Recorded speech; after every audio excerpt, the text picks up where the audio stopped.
قدرت‌نمایی HPE در سرورهای نسل 11. Everything back together, and this should be the experience that you see when you open up one of these systems. So let's do that.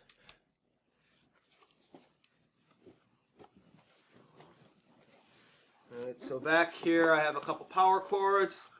They're pretty standard power cords.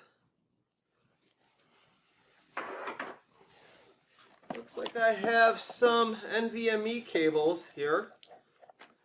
Alright, so we could look at those real quick if we wanted to. One seems to be angled this way. The other seems to be angled sideways. I'll show you where those kind of plug in, or you could use those in the system. In the back here, I have my IO license as well as some SFP28s. The system does have the Broadcom 10/25 gig adapter in it. Don't lose this. A lot of times people toss this out with the trash, but I suppose you wouldn't with the SFPs in it. Up here is the front panel bezel. We'll put this on in the end, but obviously HP has a different look for this generation of servers.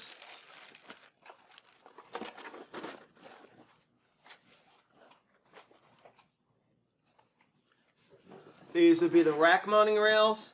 They're pretty typical rack mounting rails if you've seen them before. There shouldn't be any big shock here.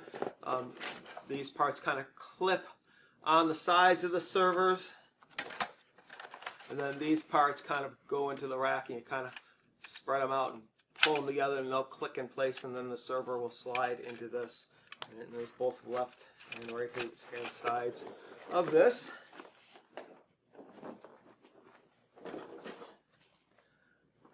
So we have this cardboard over here. We'll move that out of the way. Foam packages.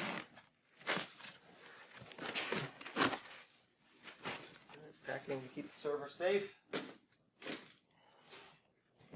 And then up front, I have a piece of wood up here to protect the server, the front of the server itself.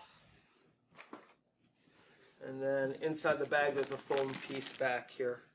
So let me get this server out and we'll continue on our discussion. Alright, so here's the top of our DL380 Gen 11 server. So let's open this guy up and let's take a look on the inside here.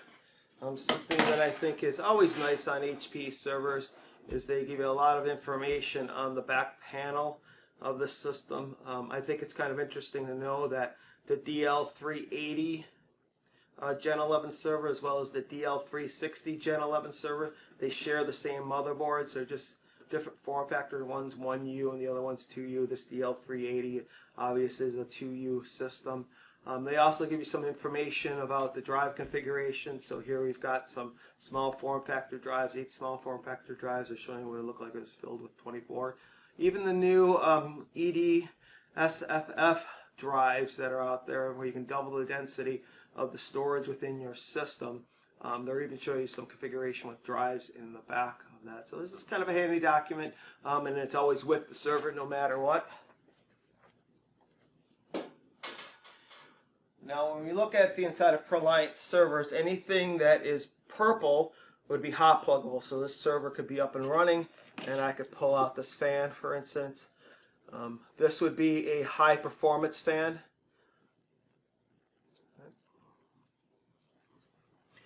Anything that's blue within the system would be cold pluggable, so I could pull out this entire fan tray, right, quite simply.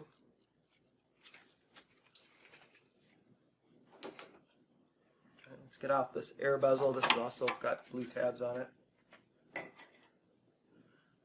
Now within this system we have 2 4th generation Xeon scalable processors. These are platinum processors.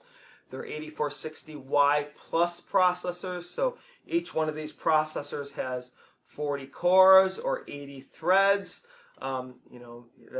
That gives you a total of 80 cores or 160 threads per system with both processors in there. So that's a tremendous amount of power. And I would say these are mid-range platinum processors. So If we looked at the top end of the Gen 10 Plus systems, you're going to top out at like 32 or 64 cores. So this is pretty good. We're getting more bang for our buck within these systems these days. Back here is the DDR4 memory. Excuse me, DDR5 memory. These systems use DDR5. So we can take a look at what that looks like. Something that's interesting to note to maintain cooling within these systems. Wherever there isn't a RAM stick, بررسی داخل سرور رو تمام کردیم. ابتدا در پشت سرور میتونیم انواع کارت گرافیک رو روی رایزرها سوار کنیم. پشت سرور از دو تا SFP ساپورت میکنه و یه SFP روی سمت چپ تصویر روی بغل مادربرد جا میگیره. میتونیم روی سرور بذاریم و در آخر میتونیم انواع کارت شبکه رو روی رایزر و انواع کارت گرافیک رو روی رایزر بذاریم. روی پاورا میتونیم از هاردهای SSD یا NVMe تبدیل مخصوص رو خریداری کنیم و استفاده کنیم. پورت آیلو یا USB 3 رو معرفی میکنیم.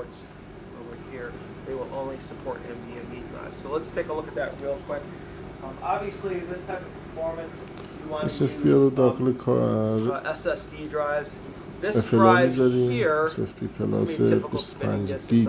It's a SAS disk, and SAS will have both of these connectors back there, but you can see this little plastic piece in the middle.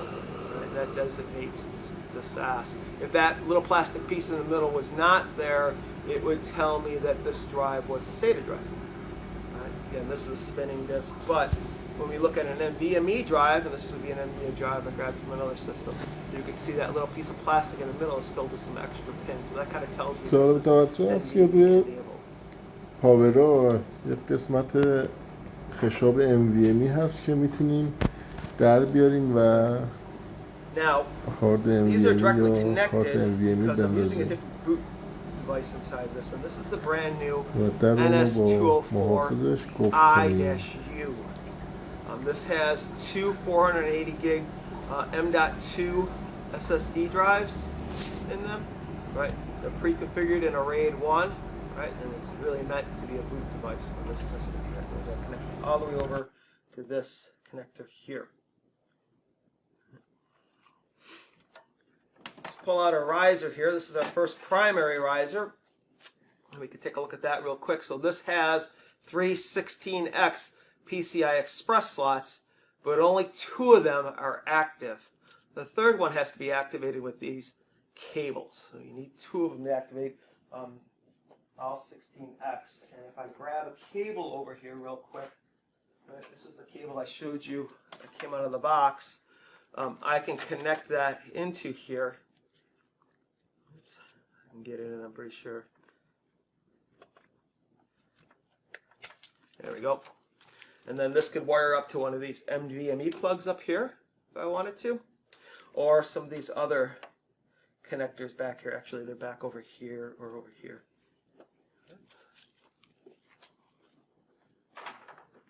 That's something important to note.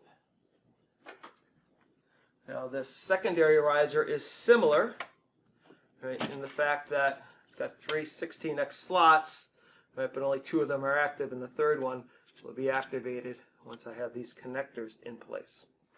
Right, but that's what these cables are. Down here, the PCI Express lanes. You can see these 2 go over here for this OCP3 slot, and I have another OCP3 slot that's wired over here. So it's only wired at 8X right now. We can put inside these slots, so you could put RAID adapters as well as network adapters, which brings me to this. This is a Broadcom 57414 card, so it's got 2 10 or 25 gig ports on it right here. You take a good look.